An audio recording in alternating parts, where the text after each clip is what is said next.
So you guys seem to like my look back at the political trajectory of Jordan Peterson and how he really destroyed his reputation. Now, I did put tragic in the title, and I've probably done it again. I honestly don't know why I put it in. I remember putting it in before and thinking about like the tragedy of daft plagiars to wise, and I just thought it sounded funny. So I probably titled this video like the tragic downfall of Elon Musk, but yeah, don't think any of this is tragic, but I do think it's interesting. And also, on like a personal note, I think it's interesting I've been covering people so long. I can remember when like either they were respected, like Jordan Peterson, or actually most people had a positive perception of them. And that for the longest time was Elon Musk. He was both respected and he was very well liked. Like if you ask the average person who knew of him what their opinion of him was, it would probably be some sort of positive one.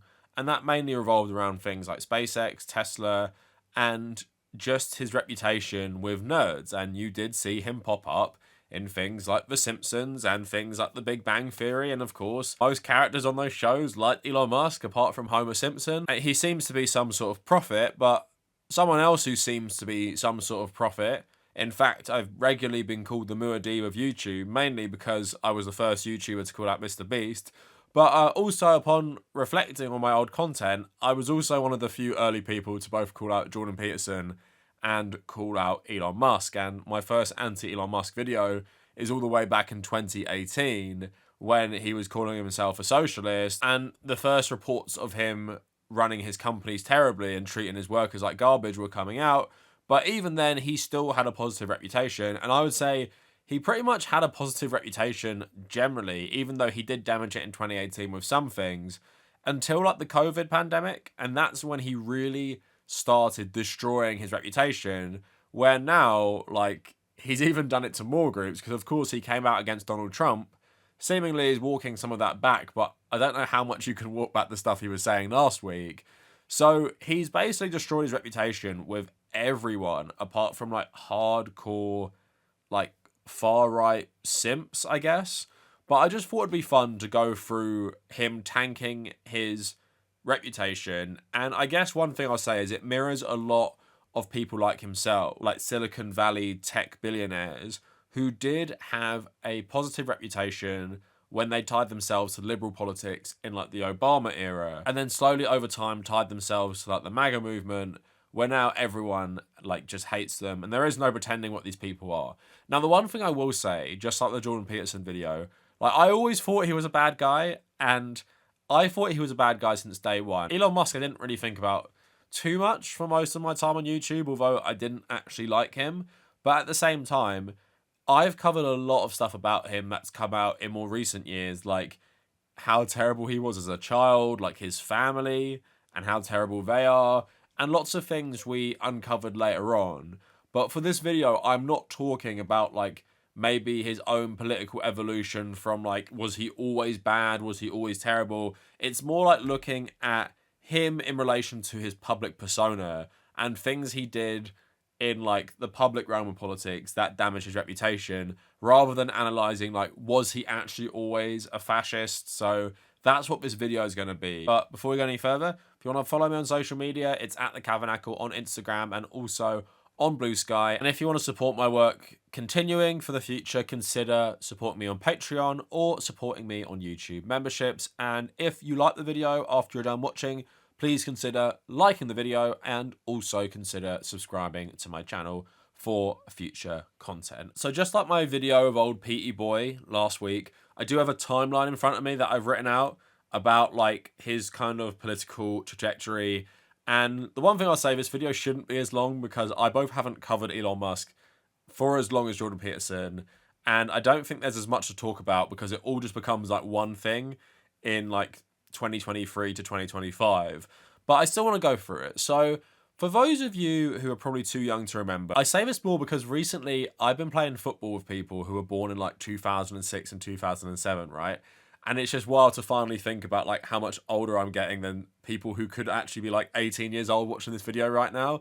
So those of you who weren't really like aware of the news back in like the early 2010s, Elon Musk just had a pretty great reputation. Of course, we saw him make a little cameo in Iron Man 2. People actually used to call him the real life Tony Stark. And that's because of all his various endeavors and how he kind of like packaged them. So he wanted to bring humanity to the stars through SpaceX. He wanted to save the environment through his car company, Tesla. And because of how he portrayed himself and how the liberal media helped portray Elon Musk, it seemed like he was doing this all selflessly. And he used to talk about how like he would just like have little possessions, would have a humble apartment, would just pretty much be dedicating himself to the betterment of humanity. So that got him like this really, really big fan base. The one thing I will say, I do know someone who works in like the space industry. I'm sure people in the comments who maybe work in a similar industry can corroborate this.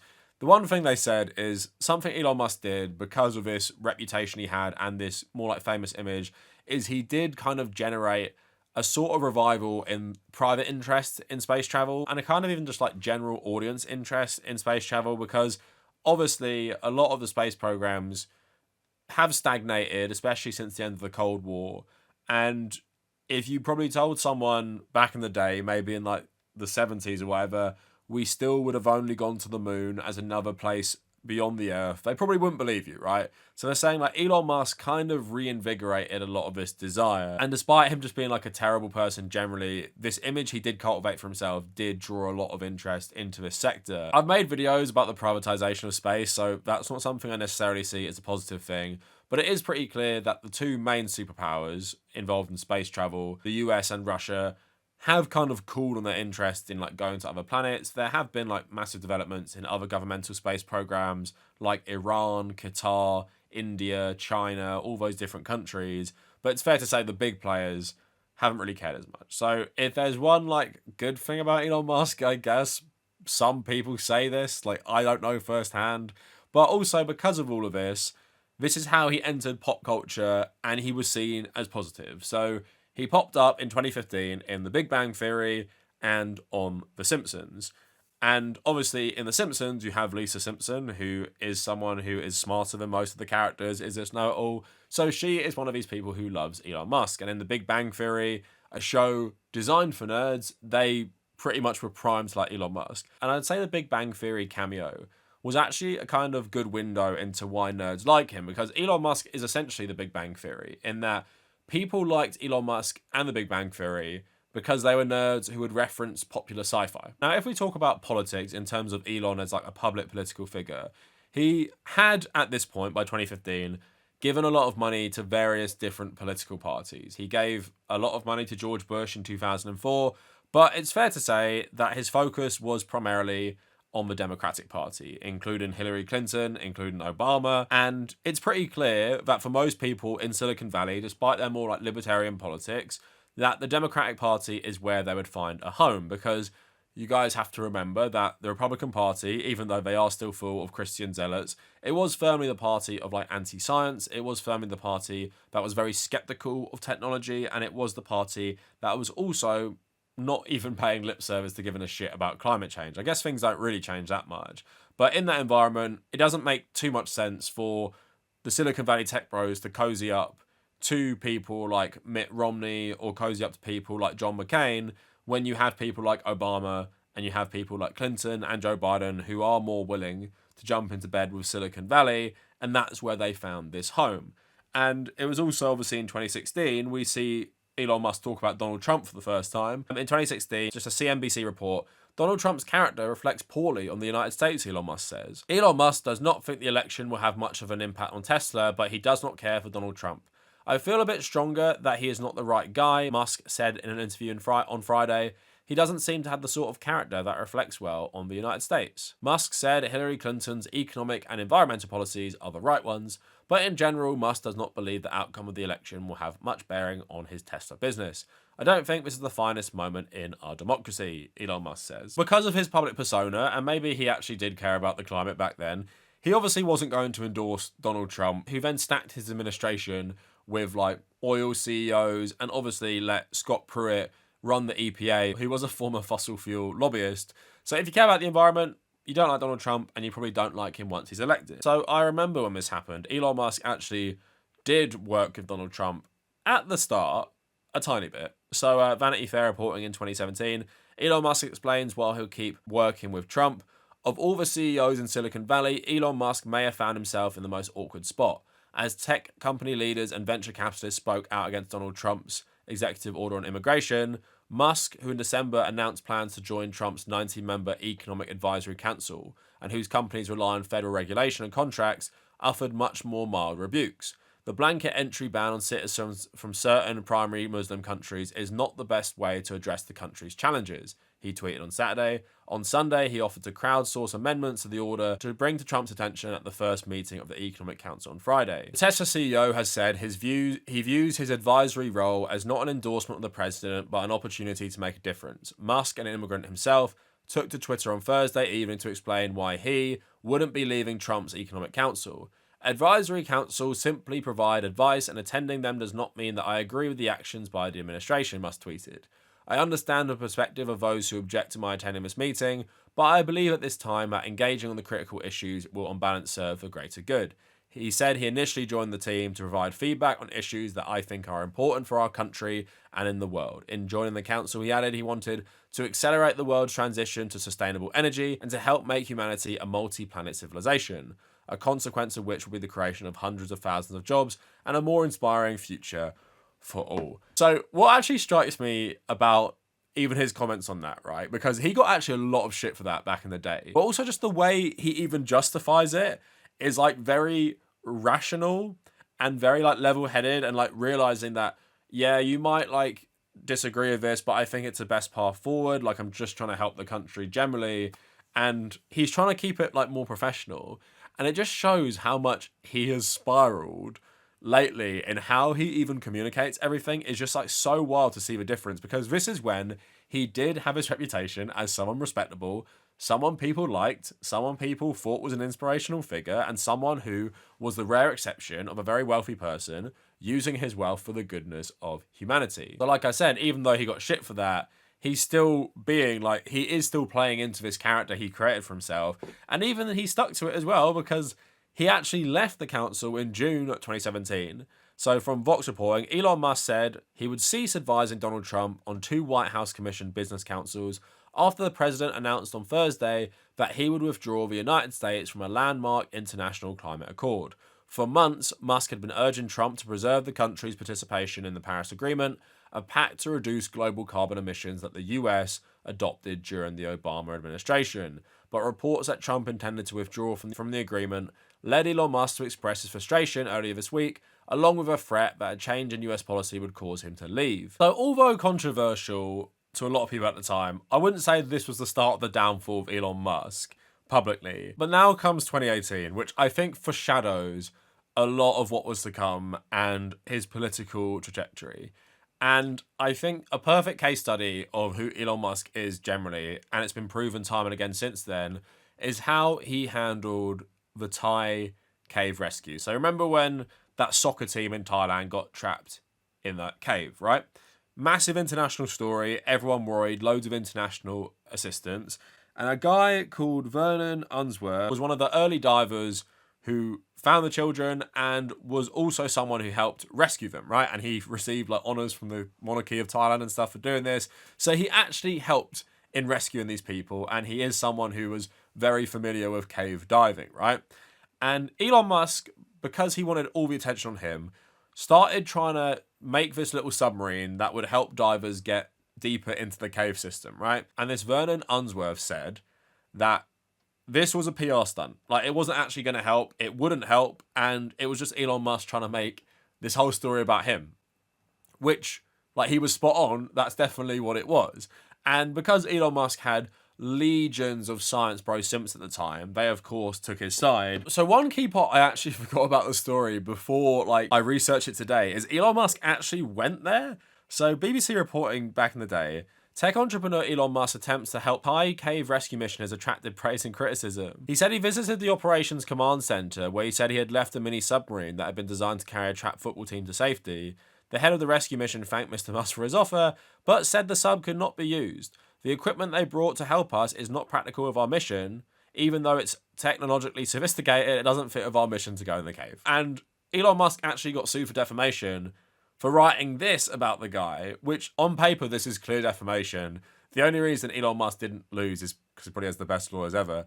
But he tweeted back then, July 2018, Never saw this British expat guy who lives in Thailand, brackets, sus, at any point when we were in the caves. Only people in sight were the Thai Navy Army guys who were great. Thai Navy SEALs escorted us in, total opposite of wanting us to leave. Water level was actually very low and still not flowing. You could literally have swum to K5 with no gear, which is obviously how the kids got in. If not true, then I challenge the dude to show final rescue video. Huge credit to Pump and Generator team, unsung heroes here. You know what? Don't bother showing the video. We will make one of the mini sub pods go all the way into K5, no problemo. Sorry, pedo guy. You really did ask for it. So he essentially called this guy who rescued all these kids and was vital to helping rescue them. He called him a nonce because he spends a lot of time in Thailand, right? So he's literally saying, because this guy works in Thailand, that he does it because he's into children, right? And again, that seems like straight defamation. I know different countries have different laws, but he got away with it. But yeah, the guy was bang on that Elon Musk only cared about centering himself in this story, didn't help rescue the kids, didn't contribute anything apart from PR for himself. And I remember this going viral on Twitter, all the videos of his submarine and everything. And again, it foreshadowed so much. Like, how many publicity stunts have we seen from Elon Musk like this? And how much has Elon Musk's public persona been driven by a complete desire to be liked? That's even why he fucking bought Twitter, right? But it's obviously clear we could see it here in 2018.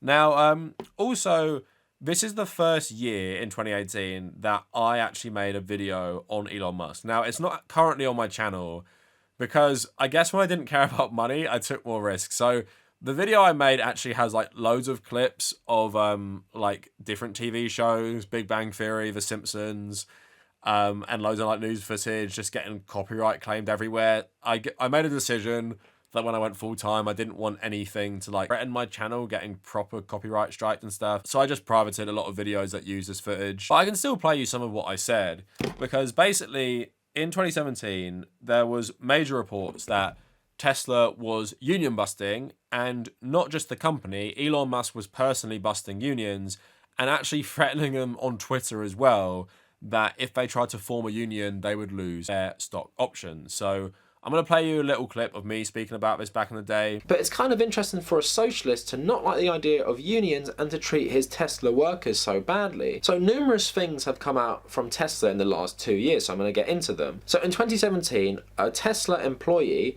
Jose Moran, wrote a long article about the conditions in Tesla factories and why they should unionize. Moran said him and his co-workers worked well over 40-hour weeks with mandatory overtime. He said the Tesla jobs are very physically demanding, and the speed at which they're told to work and the mandatory overtime really is detrimental to their physical health. Despite the main plant being in the Bay Area, which is one of the most expensive places to live in America, the wages are some of the worst in the automotive industry. Most workers only earn between $17 and $21 an hour. Moran says most of the workers want to form a union to prevent them being exploited in this way and to get better conditions for their workplace, but they're scared because management has constantly threatened them to not speak up about what's going on in the factories. Musk actually said his employees could vote for a union tomorrow if they wanted to. He tweeted in May 2018, "Nothing's stopping Tesla team at our car plant from voting union. Could do tomorrow if they wanted.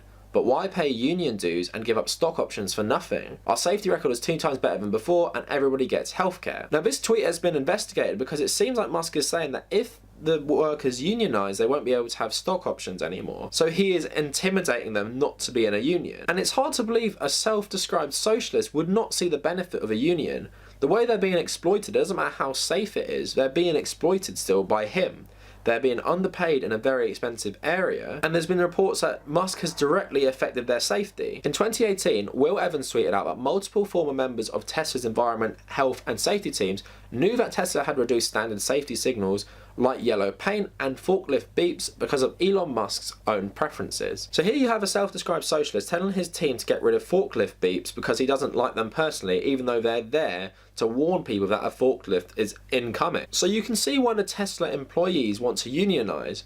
But for Musk, like I say, a self-described socialist, to say that they shouldn't because, you know, they get healthcare and stock options, but is taking away safety elements in their workplace while really exploiting them and paying them such a shit wage, you know, it's just insane to me, and it really indicates the way he sees himself versus the way he actually is. And should you trust someone like this? someone who thinks they're this socialist billionaire who really doesn't pay his employees well, doesn't pay his fair share of tax, gets a lot of his projects funded by the American taxpayer. Not surprising that a billionaire is an absolutely terrible guy, but again, it was more of like poking holes in this image of Elon Musk as like a genuine good guy. We have the Thailand stuff and we have this. And also, I just want to remind people, he started calling himself a socialist back in 2018, which was really funny because he clearly didn't know what it meant. But I guess he just wanted to be one because, I don't know, socialists are seen as good people. So he wrote, "Those who proclaim themselves socialists are usually depressing, have no sense of humour and attended an expensive college. Fate loves irony." Someone saying, "What would you proclaim yourself as?" Anything specifically? A socialist. Marx was a capitalist. He even wrote a book about it. By the way, I am actually a socialist, just not the kind that shifts resources from the most productive to the least productive, pretending to do good while actually causing harm. True socialism seeks greatest good for all. So, yeah, it's crazy he used to say this. Maybe National Socialist would be more fitting to his argument that he's an actual socialist. And also, he is saying that Das Kapital is Karl Marx saying he's a capitalist. It just shows you how surface level his understanding of so many things are. Like, the only thing I could imagine he's talking about is that Karl Marx believed that, like, for a lot of developing countries, like, capitalism was a stage in the development into a communist society, right? So you had feudalism, capitalism, socialism, communism. Karl Marx wasn't actually advocating for capitalism. He was just saying sometimes for a lot of countries to reach socialism, you had to break from feudalism and go through capitalist development. But even then, he admitted later on in life that yes, there are examples around the world where places that are under feudalism or under a different system like feudalism, they might not have to actually go through capitalism. And that is kind of partly what you see with the adaptation of Marxism into Maoism, is that a lot of China still lived in like feudal rural conditions. So a lot of these communities didn't actually go through proper capitalist development and they actually missed that stage, which Karl Marx, when he was alive, admitted could actually happen. So there's like no way you can actually understand Karl Marx as being a capitalist. And it's like when he said the character in Blade Runner is called Blade Runner. He just has like a surface level knowledge of stuff and thinks he understands it. Like, this guy has always been a fucking idiot. So 2018, that's the year that people were just like kind of waking up to the fact that Elon Musk might not be a great guy. At the same time, this isn't completely destroying his public, reputation. That guy loses his lawsuit in 2019 against Elon Musk, and people just kind of move on. And if we're talking about things like politics again, he voted for Joe Biden in 2020. I don't think he endorsed him as fully or said as much shit about Trump in 2019. He just kind of, I don't know if he hid away from politics, but I look at my channel and he doesn't really pop up. I don't remember having too many strong feelings about him back then, but I do remember when he started popping up again, and I did have strong feelings, and that is during the pandemic. And I think this is the start of Elon going absolutely crazy. So I believe it's the start of Elon Musk actually getting radicalized by social media and just getting radicalized generally like a lot of people did during the pandemic, buying into loads of misinformation, conspiracy theories, and you have the added element of this is a capitalist businessman who wants the world to function normally, so things like lockdown are counterproductive to a lot of his businesses, so he doesn't want that. So basically, Elon Musk was predicting that in America there would be close to 0 cases by April 2020. Don't know what trajectory he based that on. I remember writing tweets far earlier saying that America would by far be the worst country for COVID and COVID mortality based on various things to do with like obesity, pre-existing conditions, lack of regulations and stuff. And that's because I was a journalist who was covering like pharmaceuticals and that industry, so I had an insight into that. But I'm not like some fucking expert on health, and I never said I was an expert either, right? But Elon Musk did think he was an expert. But also, this is when he started embracing Republican politics more, because at the time he started tweeting that like all lockdown should end. He was praising countries and he was praising states in America that wouldn't basically have any restrictions during like the very start of the pandemic in these countries as well. Like, it was absolutely insane. But you could see from then that he was firmly going in the Republican direction. Took to Twitter, doing his best Donald Trump impression, and tweeted in all caps, "Free America now." So of course that plays into what Donald Trump was doing when there was massive protests against the lockdown, saying we should liberate X, Y, and Z state. So Musk goes on to tweet some more. He shares an article from the Wall Street Journal which says, "Do lockdowns save many lives? In most places the data says no," and he said, "Give people their freedom back." Now, another one from Texas Tribune said, "Texas restaurants, retailers and other businesses can reopen Friday," and he said, "Bravo, Texas." Now, some right-wing grifter on Twitter commented on his Free America post and said, "The scariest thing about the pandemic is not the virus itself, it's seeing Americans so easily bow down and give up their blood-bought freedom to corrupt politicians who promise them safety." He tweeted, "True." So in the peak pandemic era, he was going further down the right-wing rabbit hole. I remember he was tweeting skepticisms of vaccines, and even going back, this is between 20 to 22, going back on a lot of his pro climate change views as well. And I think what happened to this guy, like many people around his age, he just got radicalized on social media. We see this with a lot of terrible people. It happened to Peterson, it happened to J.K. Rowling, and it happened to Elon Musk. It's people who were never good people, but they become far worse because of the social media feedback loop of either looking for validation or constantly fighting with people and entrenching their views. Increasingly with Elon Musk's controversy, he was just seeking a group of people who would love him no matter what, and he started to find that with Republicans. Now, he obviously bought Twitter in 2022. Part of the reason for this is because the Babylon Bee was suspended for being transphobic. Now, if you were suspended back in the day, what you had to do was just delete your tweet, and then you could come back. I remember I got suspended, not because I did anything wrong, but because I posted a video of a Greek news channel saying that Hideo Kojima was the Shinzo Abe assassin, and they didn't let me back into my account until I deleted the tweet. I didn't say he was. I posted a Greek news channel saying he was. So I knew how this worked, but a lot of these conservatives started to say, for free speech reasons, we are not deleting the tweet. And that's when Elon Musk started saying that he's going to consider buying Twitter. He was running polls on his Twitter saying would you like me to buy this? Do you want it to be more about free speech and the First Amendment and stuff like that? So now let's get into how the Babylon Bee actually factors into Elon Musk buying Twitter. This has to be one of the most pathetic stories probably of all time. The richest man on earth buying a massive social media company for a huge markup, apparently 24 billion over what it was worth, all because he wanted a conservative satire site to have its Twitter account back.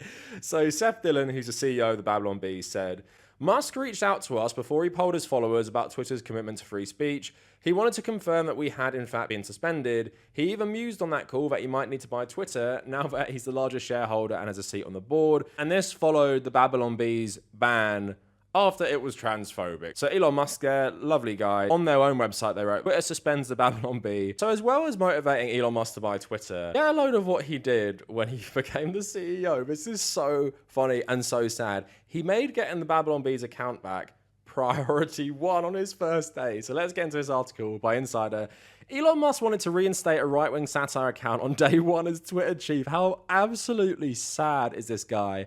Elon Musk had his sights set on bringing back the Twitter account for right-wing Christian satire website The Babylon Bee on day one as Twitter CEO in October. The site's account was reinstated on Sunday, 3 weeks after his takeover of Twitter. According to the Washington Post, when Musk took over in October, one of his main directives was to reactivate the Babylon Bee account. The Post reported that in days after Musk took over, he met with lawyer Alex Spiro and the head of Twitter's trust and safety team, Yul Roth, and said that the Babylon Bee's tweet was not cool, but it was not a sticks and stones violation like a violent threat. Babylon Bee tweeted, "We're back."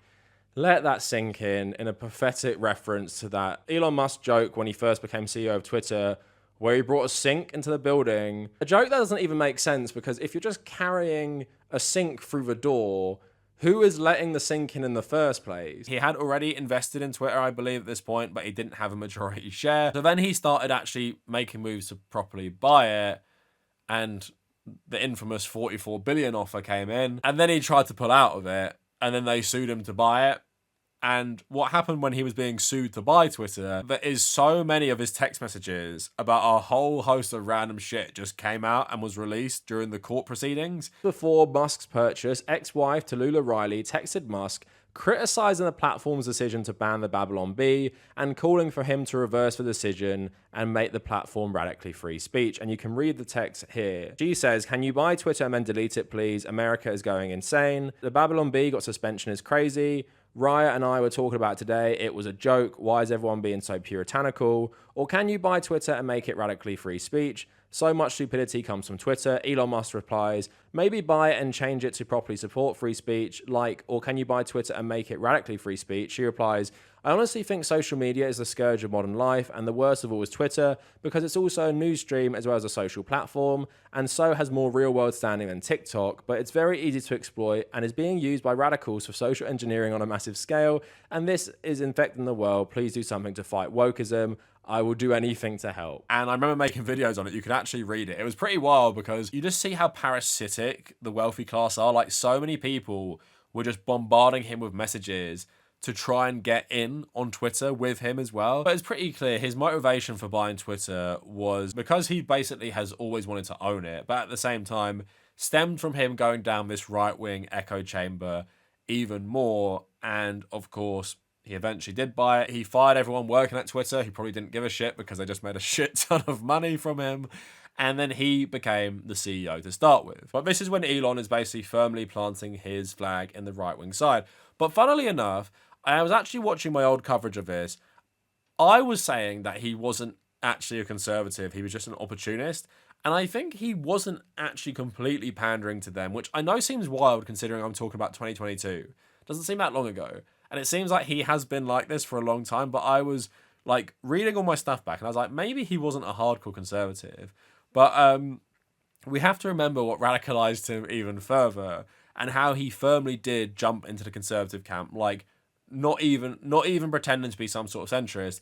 That's when he was booed at the Dave Chappelle show. He was brought on stage and he was heavily booed by the crowd. Ladies and gentlemen, make some noise for the richest man in the world.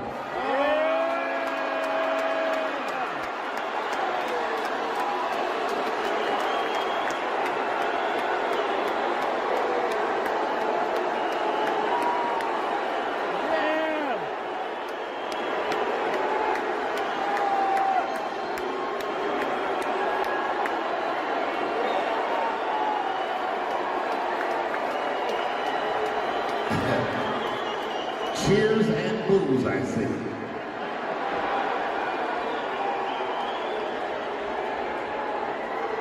Elon.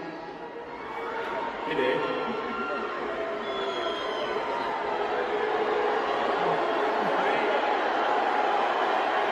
Controversy, buddy. Weren't expecting this, were you? It sounds like some of them people you fired are in the audience.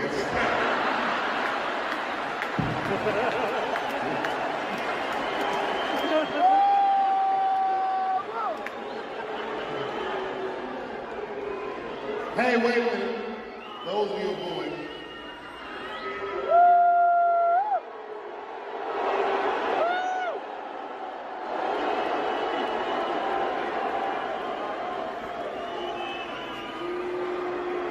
Tough road ahead, like sounds like. But you notice one thing, all those people are booing, and I'm just pointing out the obvious. You have terrible seats. And there's been reports that it really, really affected him. Like he locked himself in like a room. He had to have a wellness check and stuff like that. I don't know how true that is, but we all know that Elon Musk, like his whole persona over the last 5 years, has been driven by a constant need to be liked by everyone. And he started blaming this on like, I think a California audience. Then he started tweeting about the woke mind virus having to be destroyed. And obviously in this era, he's also talking about his daughter being dead to him, and he's going full transphobe as well. But it's in 2023 he firmly plants his flag in the Republican Party. The one thing I will say is, I won't dwell on this, but he actually ruined Twitter first as well. People think that's like a more new thing, I guess, if we remember it, like in terms of the election. He'd already done the stupid verification system. He'd already started boosting right-wing tweets. He'd already started boosting his own tweets. And he already started running the company like absolute fucking garbage, right? But what he did over the next 2 years, 23 to like 25, is he completely designed the site to only feed you conspiracy theories and fascist shit. But the funnier moment of when he entered Republican politics, he basically helped Ron DeSantis launch his campaign for president. Basically, there was a Republican primary. I know it's kind of hard to remember that right now. There was a Republican primary, and at the time, there was a feeling that Ron DeSantis might be the Republican nominee. Donald Trump said, I'm not going to participate in any primary. Like, I'm not doing debates. I'm not doing any of that shit. I'm just running for president. So a lot of other Republicans decided it was their chance. So Ron DeSantis launched his campaign on Twitter, and it was an absolute, like, fucking shit show. And it was filled with glitches. It was crashing. And it just made Ron DeSantis look like an absolute idiot. And also what this allowed, and it's funny to think about this now, is Trump released his own stuff, like trolling Ron DeSantis for having such a terrible launch. Joe Biden, Dark Brandon, getting in there, getting a jab in there about him launching his campaign while showing pictures of Ron DeSantis's fake laugh and very exaggerated expressions he's become famous for. Donald Trump showing, I think it's like a SpaceX rocket launch with Ron DeSantis' campaign logo on it, blowing up before launch. Donald Trump's team even created like some parody where it had a bunch of random people in the Twitter space planning about overthrowing Donald Trump. Can you hear me? We can all hear you, George. Can you just hold on for a second? Hilfa, I don't think they can hear me. I can hear you fine, George. Just speak to the I don't think George microphone. knows how to use Twitter. Hello, can you hear me now? Can I please make my big announcement now? Everyone just... Hello? Just shut up, George. Can somebody just mute George? Dick, could you try not to cough on the... Okay, so how are we going to take out Trump, you guys? Guys from the FBI, this is not a private call. This is a public Twitter space. Everyone can listen in. God damn it. Anyway, guys, we invited everyone to this Twitter space so Governor Ron DeSantis could... Everyone just shut the hell up so I can make my announcement, okay? But that was Elon Musk firmly entering Republican politics as like, I'm going to actually take a side. I'm going to help you campaign to be the next president. Obviously, DeSantis lost a lot of momentum, faded, and I believe he wasn't even the last person standing. Was it like Nikki Haley was the last person running against Donald Trump? And they all dropped out. They all endorsed Donald Trump, realizing they were never going to beat him, right? So obviously Donald Trump becomes the nominee and Donald Trump runs the election. Elon Musk is getting more radicalized. He's going more fascist. He's going more far right. And then comes the attempted assassination of Donald Trump. And again, things happen so fast these days. You think Elon Musk was always pro-Trump, but this is the first time he endorsed Donald Trump for president. And of course, if you remember being on Twitter then, it was just like a crazy place to be, so much attention. So because loads of people were coming out and saying how great Donald Trump was and having so much sympathy for him, Elon Musk obviously loves to make everything about himself, like the Ty Diver stuff. So he takes the opportunity of Trump nearly being killed to endorse him for president. So he just tweets something like, I'm officially endorsing Donald Trump for president off the back of him surviving this political assassination.